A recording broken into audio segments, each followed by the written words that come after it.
Your fingers do not exercise. They're not athletes. This so-called dexterity is not a special ability that is done only with the fingers.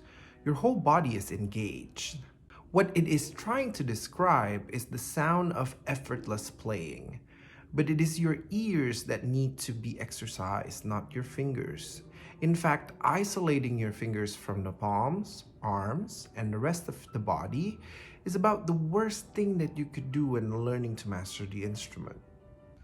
Okay, doing this is not going to be beneficial or make you live longer or make your fingers make money or do great things.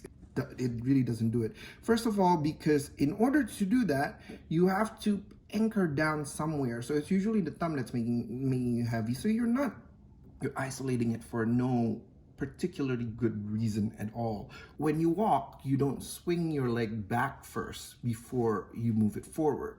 Same with the fingers. What you want to do is that you want to learn how to move the weight of the arm and have the support behind it. The fingers are already independent by its own, but it won't be able to do things unless it is fully supported. So Hanon is not a bad exercise. I really don't have anything against Hanon, but use it intelligently to understand that connection between thumb and second, for example.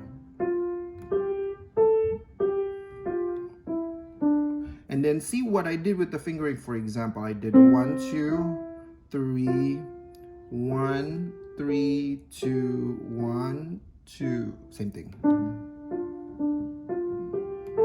Or I could do 1, 3, 4, 1, 3, 2, 1, 2, 1, 3, 4. That's actually better.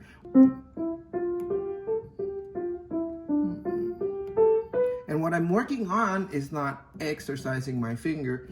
I am moving and traveling with my whole arm behind every fingers. So nowhere at any point in my palms are engaged and stiff. They're always supple and they can travel to wherever I need to go. And that's what gives you speed. It's not these little things. All right, what about the 1, 2, 3, 4, 5 usual fingerings for Hanon?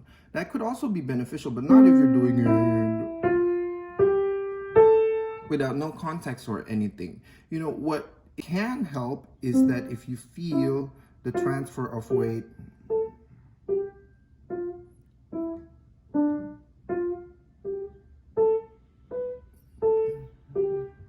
and understand that there are two, well, it's definitely lots of movement, but two major ones to be combined. So an undercurve when you go up,